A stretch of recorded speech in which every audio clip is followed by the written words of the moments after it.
may proceed, Your Honor. Mm-hmm. Good morning, doctor. Can you tell the jury who you are? Sure. Good morning. My name is Dr. Avery Smith. Why are you here today? I administered the breath alcohol concentration test to Danny Dawson on the night of the accident. I want to talk about that test in just a minute. First, I want to talk about your experience with that test. Okay. Where did you go to school to learn how to administer a test like that? I went to Gonzaga University, where I received my bachelor's in biostatistics. From there, I went to Washington University, where I received my master's and my PhD in biochemistry. What do you do now? I am the director for the Midlands Department Board of Forensics. I am also a licensed breath specialist. You said that you ran a breath alcohol test on the defendant. What experience do you have with that test here in our state, here in Midlands? At the risk of sounding a bit full of myself, I write the protocol for anyone administering that test here in Midlands. I also train everyone who's anyone that can use that test. So what kind of things do you need to be able to run that test? Ma'am, all I need is my machine and a willing subject. What kind of machine did you have when you tested the defendant? I used what's called the Intoxilizer 8000.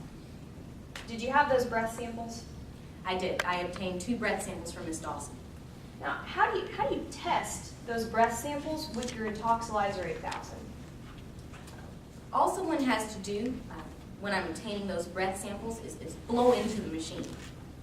Did you have a method or procedure that you followed to make sure that machine operates correctly? Yes, ma'am, I did. I follow my checklist. What's on that checklist?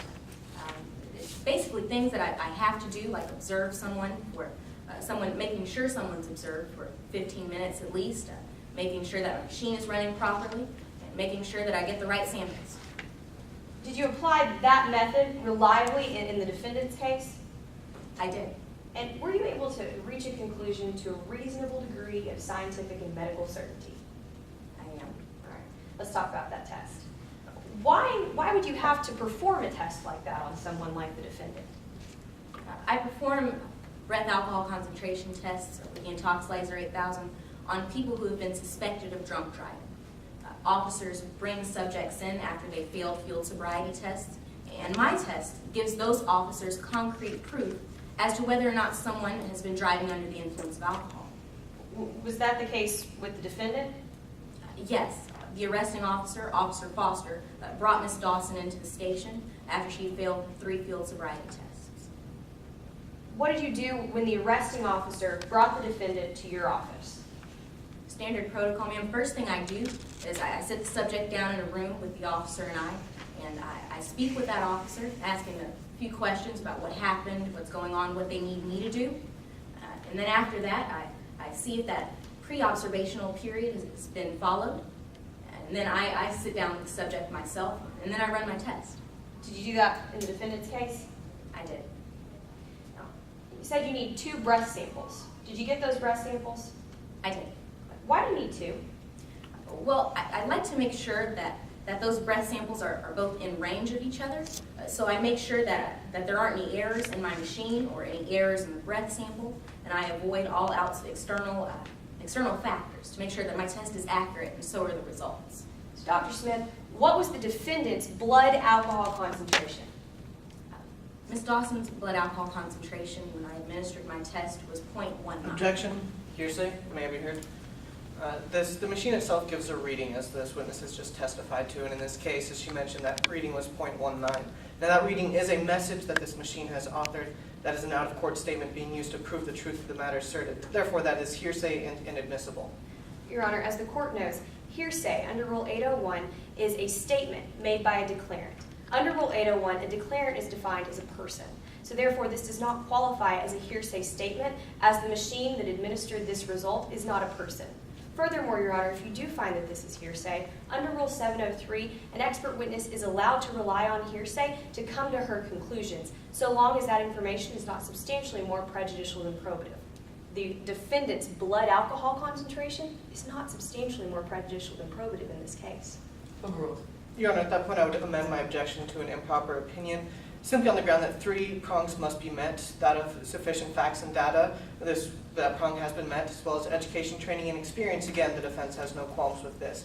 However, no testimony has been elicited that the Intoxilizer 8000 itself specifically is a reliable machine to be able to give this type of testimony. Therefore, the improper opinion has not been, therefore this is a lack of foundation in regards to the improper opinion. Your Honor, under Rule 702, Dr. Smith has testified that the Intoxilizer 8000 is a reliable way to test someone's blood alcohol concentration. Overruled. Dr. Smith, can you tell the court what was the defendant's blood alcohol concentration on the night of September 25th, 2010? Ms. Dawson's blood alcohol concentration was 0.19. What's the legal limit here in our state? The legal limit here in Midlands is 0.08. Ms. Dawson's blood alcohol concentration was over twice that. Objection on the grounds of improper opinion. May I be heard? Pursuant to case law, Diamond Design v. Fountain, the Midlands Supreme Court has ruled that no witness may be able to give a legal conclusion. Now, we have no qualms with this witness being able to explain what her blood alcohol content was and what the legal limit is. However, to make the connection to say that that is over is a legal conclusion and is not admissible. Your Honor, do you have a copy of that case law? No. Would you like one? Sure. The case that opposing counsel is referring to is the second from the bottom. What that case law says is that no one is allowed to give a legal opinion or a legal interpretation.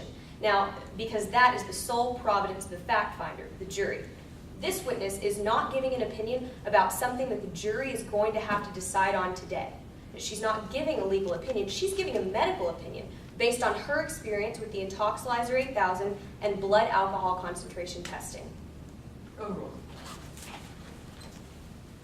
Dr. Smith, you said the legal limit here in Midlands is 0.08. Yes, How much higher was the defendant's?